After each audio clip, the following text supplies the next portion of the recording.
ഇതുപോലെയുള്ള അതേ അവതാരമോ ഇതൊക്കെ അറിയാവുന്നത് കൊണ്ടാണ് കുമാരനാശാൻ അങ്ങനെ പറഞ്ഞു. അപ്പൊ അങ്ങനെയുള്ള ഈ സുബ്രഹ്മണ്യ ശതകത്തിന്റെ ആദ്യ ശ്ലോകം, അതായത് 100 ശ്ലോകങ്ങളിലായി സുബ്രഹ്മണ്യനെ പ്രകീർത്തിക്കുന്ന, ഉപാസിക്കുന്ന, സുബ്രഹ്മണ്യനെ സ്തുതിക്കുന്ന 100 ശ്ലോകങ്ങളിൽ 99 മാത്രമേ ഉള്ളൂ സുബ്രഹ്മണ്യനെ നേരിട്ട്.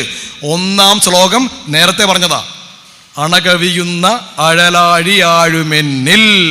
വീണ്ടും ആവർത്തിക്കുന്നു, വീണ്ടും പ്രണയമുദിച്ചു കവിഞ്ഞു പാരവശ്യാൽ. എന്തോ പ്രയോഗം അല്ലേ.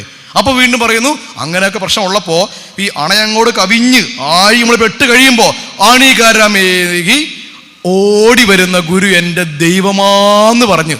അന്നേ വീണ്ടും ഒരു 6 മാസം കഴിഞ്ഞ് കുമാരനാശാൻ മറ്റൊരു കൃതി അങ്ങോട്ട് എഴുതി, ശാങ്കര ശതകം. ശാങ്കര ശതകം അതേക്കുറിച്ച് മറ്റു ചില പരാമർശങ്ങളും ചില ചരിത്രകാരന്മാർ പറയുന്നു. അതായത് ഈ ശിവപ്രസാദ പഞ്ചകമൊക്കെ ഗുരു എഴുതിയില്ലേ, ശിവപ്രസാദ പഞ്ചകത്തിൽ ഒരു ശിവസങ്കല്പത്തിൽ, ശിവസംവിധാനത്തിൽ ശിവനെ സ്തുതിച്ചുകൊണ്ടുള്ള ഒരു രീതിയിൽ ഗുരു ശിവപ്രസാദ പഞ്ചകം എഴുതിയപ്പോൾ കുമാരനാശാൻ അതിലൊരു പ്രേരണ കുമാരനാശാന് തോന്നിയിട്ട് കുമാരനാശാനും ശാങ്കര ശതകം, ശിവനെ സ്തുതിക്കുന്ന 100 പദ്യങ്ങൾ എഴുതി. അവിടെയും 99 മാത്രമേ ഉള്ളൂ ശിവന്. 1-ാമത്തെ എന്നാന്നറിയാവോ? നേരെ ഗുരുവിലേക്ക്. നാരായണാഭിതയഴും ഗുരുനായകന്റെ. കുമാരനാശാൻ ഈ പലപ്പോഴും ഇങ്ങനെ പറഞ്ഞ് പേര് പോലും പൂജിക്കണമെന്ന് പറയുന്ന ആളാ, പേര് പോലും പൂജിക്കണമെന്ന്. എന്നിട്ട് അങ്ങോട്ട് പറഞ്ഞേ ശാങ്കര ശതകത്തിന്റെ കാര്യം പറഞ്ഞിട്ട് പറയുക 99, അതായത് ഈ ഗുരുവിന്റെ പേര് പോലും പ്രണമനീയ പൂജിക്കേണ്ടതാണെന്ന് കുമാരനാശാൻ പറഞ്ഞു എന്ന് ഇങ്ങനത്തെ ഇടയ്ക്ക് പറയുന്ന. പക്ഷേ 1-ാമത്തെ ശ്ലോകം, അതായത് പേര്, ഈ കൃതിയുടെ പേര് തന്നെ ശാങ്കര ശതകം, ശിവനെ സ്തുതിക്കുന്ന 100 പദ്യങ്ങൾ. അതിൽ 1-ാമത്തത് എക്സ്ക്ലൂസീവ്ലി കുമാരനാശാൻ മാറ്റിക്കളഞ്ഞു. ഇപ്പൊ ഉദാഹരണം പറഞ്ഞാൽ ഈ സുബ്രഹ്മണ്യ ശതകത്തിലും നേരത്തെ പറഞ്ഞ ഭക്തവിലാപത്തിലും ആദ്യം നമ്മളിപ്പോൾ പറഞ്ഞ അണകവിയുന്ന അത് 2 തവണ കുമാരനാശാൻ ഉപയോഗിച്ചു. അടുത്തത് വീണ്ടും മാറ്റിക്കഴിഞ്ഞു. ഭാവതീയ ഭഗവാൻ ഭവാംബുദൗ നാവികൻ നിപുണ നാണു നാമകൻ. കണ്ടോ, നാവികൻ നിപുണ നാണു നാമകൻ.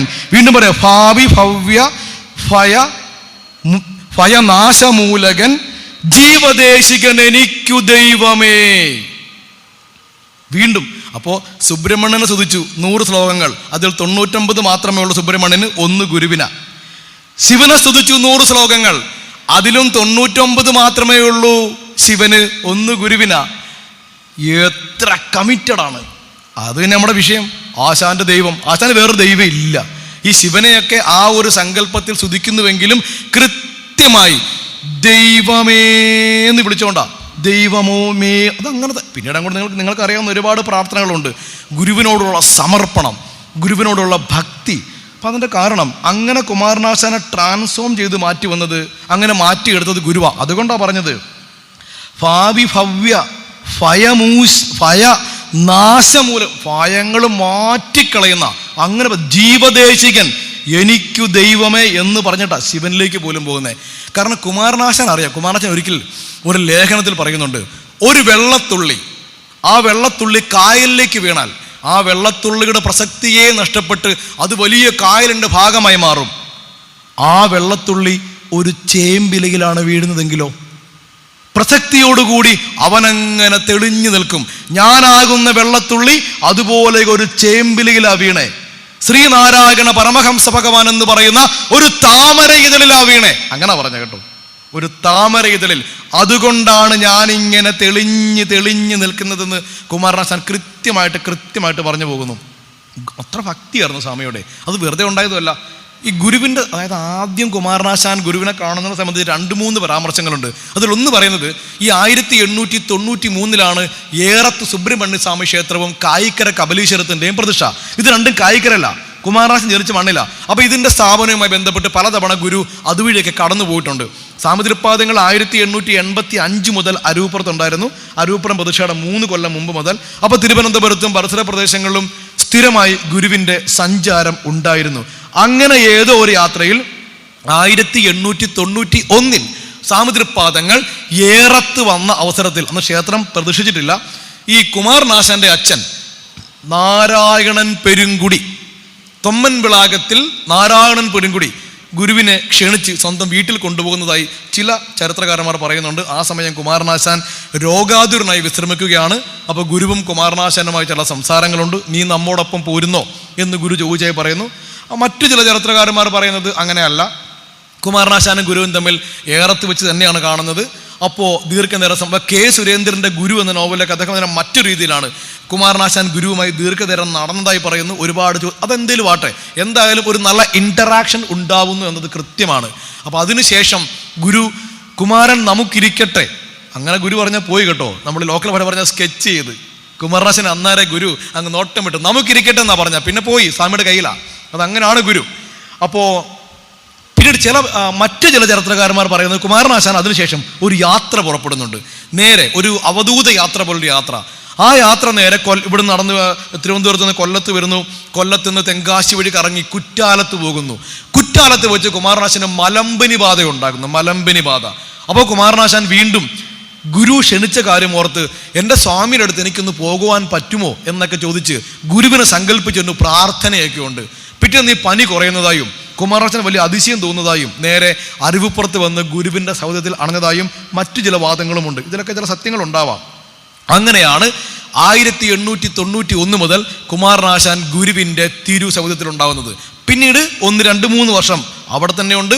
അവിടെ ചെറിയ സംസ്കൃത പള്ളിക്കൂടമുണ്ട്. അപ്പോൾ ശിവലിംഗദാസായം പഠിപ്പിക്കുന്ന കുടിപ്പള്ളിക്കൂടമുണ്ട്, സംസ്കൃത വിദ്യാലയമുണ്ട്. കുമാരനാശാൻ അതിൻ്റെ കാര്യങ്ങൾ നോക്കുന്നു. ഈ കുമാരനാശാൻ്റെ ഡയറികൾ, ഒരു ഡയറി സംരക്ഷിക്കപ്പെട്ടിട്ടുണ്ട്. അതിൽ കുമാരനാശാൻ 1893 മാർച്ച് 14 ഞാൻ അരുവിയിൽ മുങ്ങിക്കുളിച്ച് ധ്യാനനിമഗ്നനായി സാമുദ്രപാദങ്ങൾ അരുവിപ്പുറത്തുണ്ടായിരുന്നു. ആ തണുത്ത കാറ്റേറ്റ് ഞാൻ ഗുരുവിൻ്റെ മുഖത്തേക്ക് നോക്കിയിരുന്ന കുമാരനാശാൻ ഡയറിയിൽ നമുക്ക് കാണാം. അപ്പോൾ കുമാരനാശാനെ ഒന്നുകൂടി അപ്ഗ്രേഡ് ചെയ്യണം, കുമാരനാശാനെ ഒന്നുകൂടി റെക്ടിഫൈ ചെയ്യണം എന്ന് സ്വാമി തിരിച്ചറിയുന്നു. അതുകൊണ്ട് തന്നെ ആശാൻ ദൈവമെന്ന് വിളിക്കുന്നത് ഒരു വ്യക്തിയെ അതുപോലെ ട്രാൻസ്ഫോം ചെയ്ത് ഗുരു എടുക്കുകയാണ്. കുമാരനാശാനെ സാമുദ്രപാദങ്ങൾ നേരിട്ട് കൊണ്ടുപോകുന്നു ബാംഗ്ലൂർക്ക്. ഇപ്പം നമ്മളിൽ പല ആളുകളും പലതവണ കേട്ടിട്ടുള്ള ഒരു കോൺസെപ്റ്റാണ് ഈ SNDP യോഗത്തിൻ്റെ സ്ഥാപനത്തെ സംബന്ധിച്ചുകൊണ്ട്. SNDP യോഗം സ്ഥാപിക്കപ്പെട്ടത് വിവേകാനന്ദ സ്വാമികൾ ഡോക്ടർ പൽപുവിനോട് അരുവിപ്പുറത്തെ കാട്ടിൽ ഒരു സ്വാമി ഇരിപ്പുണ്ട്, അവിടെ പോയി, ചില ആൾക്കാർ അങ്ങനല്ല കേട്ടോ പറയുന്നത്, ഏതെങ്കിലും ഒരു സ്വാമിയെ പിടിച്ച് മുന്നിൽ നിർത്തിയിട്ട് നിങ്ങൾ സംഘടന ഉണ്ടാക്കണമെന്ന്. അങ്ങനെ ഡോക്ടർ പൽപു SNDP യോഗം ഉണ്ടാക്കിയതുകൊണ്ടാണ് പ്രത്യേകിച്ച് ജോലിയൊന്നും ഇല്ലാതെ വെറുതെ ഇരുന്ന ഗുരു ഫേമസ് ആയതെന്ന്. മനസ്സിലായോ? ആ കോട്ടയത്ത് നടന്നൊരു സത്രത്തിനകത്ത് അതിനകത്ത് പറഞ്ഞ വേറെ രീതിയിലാണ്. ഡോക്ടർ പൽപു മൈസൂരിൽ പോയി പറയുന്നു വിവേകാനന്ദ സ്വാമിയോട്, സ്വാമി ഞങ്ങളുടെ നാട്ടിൽ കൊടിയ ജാതി അനാചാരമാണ്, ഇവിടെയൊന്നും മനുഷ്യർക്ക് മൃഗങ്ങളുടെ പോലും വിലയൊന്നുമില്ലെന്ന് പറയുമ്പോൾ നിങ്ങളൊരു ആധ്യാത്മികമായി സംഘടിച്ചൊരു സംഘടന ഉണ്ടാക്കണമെന്ന്. അപ്പോൾ അങ്ങനൊരു സംഘടനയൊന്നും പറ്റത്തില്ലോ സ്വാമി എന്ന്. ഒരു കാര്യം ചെയ്യ്, നിങ്ങൾ ഒരു സംഘടന ഉണ്ടാക്കുക. എന്നിട്ട് പറഞ്ഞെന്ന് ഇതേ അരുവിപ്പുറത്തെ കാട്ടിൽ ഒരു സ്വാമി ഇരിപ്പുണ്ടെന്ന്. അയ്യോ, ഈ പുള്ളി പറഞ്ഞു കൊടുത്തിട്ട് വേണം ഡോക്ടർ പൽപ്പിന് അറിയാൻ ഇങ്ങനൊരു കാട്ട് സ്വാമി ഇരിപ്പുണ്ടെന്ന്. അങ്ങനെ വിവേകാനന്ദ സ്വാമി പറഞ്ഞു കൊടുത്ത അനുസരിച്ച് ഡോക്ടർ പൽപു തപ്പി തേടി കാടൊക്കെ വെട്ടിത്തെളിച്ച് അരുവിപ്പുറത്ത് ചെന്നെന്ന് അങ്ങ് പറഞ്ഞങ്ങ് എഴുതി വെച്ചേക്കുവാ. ഇതെല്ലാം കേട്ട് പഠിക്കാൻ നമ്മൾ SNDPക്കാർ തന്നെ. അത് ഏറ്റവും വലിയ രസകരമായ വസ്തുത. അവിടെ ചെന്നപ്പോൾ സാമുദ്രപാദങ്ങൾ ജോലിയൊന്ന് എപ്പോഴാ 1903 SNDP യോഗം സ്ഥാപിക്കാൻ നിങ്ങൾക്കറിയാവോ? ഇതിന് 8 കൊല്ലം മുമ്പ് 1895 ഈ മഹാകവി കുമാരനാശാനെ ഇംഗ്ലീഷ് വിദ്യാഭ്യാസത്തിനും സംസ്കൃത വിദ്യാഭ്യാസത്തിനുമായി ബാംഗ്ലൂരിൽ ശ്രീ ചാമരാജേന്ദ്ര കോളേജിൽ, അതിപ്പോഴും ഉണ്ട് കേട്ടോ, അന്ന് മാത്രമല്ല, അഡ്മിഷൻ മേടിക്കുവാൻ കുമാരനാശാന്റെ പേരന്റിന്റെ സ്ഥാനത്ത് ഗുരു നേരിട്ട് ബാംഗ്ലൂരിൽ പോയി 1895. അന്ന് ഈ ഡോക്ടർ പൽപുവിന്റെ വീടായ പത്മാലയം ബംഗ്ലാവിൽ ആ കുമാരനാശാനും ഗുരുവും ഒരാഴ്ച താമസിച്ച്. അങ്ങനെയുള്ള കുമാരനാശാനെയും ഡോക്ടർ പൽപുവിനെ, അല്ലെങ്കിൽ കുമാരനാശാനും ഗുരുവും സ്വന്തം വീട്ടിൽ താമസിച്ച് ഡോക്ടർ പൽപ്പിനോട് വിവേകാനന്ദൻ പറഞ്ഞു കൊടുക്കണോ, ദേ അവിടെ കാട്ടിൽ സ്വാമി ഇരിപ്പുണ്ടെന്ന്. എന്ത് കഷ്ടമാണെന്ന് പറ. ചുമ്മാ അങ്ങ് എഴുതി അങ്ങ് വെച്ചിട്ടേ ഇതെല്ലാം വായിച്ചിട്ട് നമ്മളും പറയും ഇങ്ങനെയാന്ന്. ഒന്നുമില്ല. ഡോക്ടർ പൽപു പണം മുടക്കിയത് കുമാരനാശാന് വേണ്ടി, ഗുരു പറഞ്ഞിട്ട്. പക്ഷെ നമുക്കിപ്പോൾ കുറച്ച് നാൾ മുമ്പ് ഞാനിവിടെ ഒരിക്കൽ സ്പീച്ചിന് വന്നിട്ടുണ്ട്, ഒരു ചതയത്തിനോ മറ്റോ. അന്ന് ഇവിടെ നിന്ന് ആർക്കും പുറത്തിറങ്ങാൻ പറ്റില്ല, ലോക്ക്ഡൗൺ അങ്ങോട്ട് അഴിച്ചു വിടുന്നൊരു സമയമാണ്. എന്ന് പറഞ്ഞാൽ കടുത്ത ലോക്ക്ഡൗൺ ഉള്ളൊരു കാലം ഉണ്ടായിരുന്നു. ബാംഗ്ലൂരിൽ പ്ലേഗ് പടർന്നു, പ്ലേഗ്. അങ്ങനെ കുമാരനാശാന് വിദ്യാഭ്യാസം തുടരാൻ പറ്റാതെ വരുന്നു. വീണ്ടും ഗുരുവിൻ്റെ ഇടപെടൽ, അതാണല്ലോ കുമാരനാശാന്റെ ദൈവം. കുമാരനാശാനെ കൽക്കട്ടയിലേക്ക് വിടുന്നു. അവിടെ കാമാഖ്യനാഥ തർക്കവാഗീശ ഭട്ടൻ എന്ന് പറയുന്ന ഒരു പ്രശസ്ത സംസ്കൃത വേദാന്തിയുടെ തർക്കശാസ്ത്ര വിശാരദൻ്റെ ശിഷ്യനായി കുമാരനാശാൻ അഭ്യസനം നടത്തുന്നു. പക്ഷെ അവിടെയും പ്ലേഗ് പടർന്നു പിടിക്കുന്നു. കുമാരനാശാൻ തിരികെ അരുവിപ്പുറത്തേക്ക് പോരുന്നു 1900 ആണ്ടിൽ.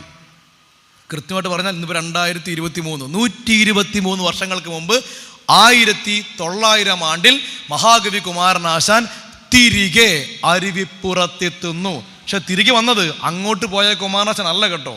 ഇംഗ്ലീഷിൽ അവഗാഹമായ പാണ്ഡിത്യം, സംസ്കൃതത്തിൽ അവഗാഹമായ പാണ്ഡിത്യം, വേദങ്ങളിലും ഉപനിഷത്തുകളിലും കൃത്യമായ പാണ്ഡിത്യമുള്ള ഗുരു കടഞ്ഞെടുത്ത, ഗുരു സംസ്കരിച്ചെടുത്ത, ഇതെല്ലാം ഗുരുവിൻ്റെ കയ്യിലെ ടൂളാകട്ടോ.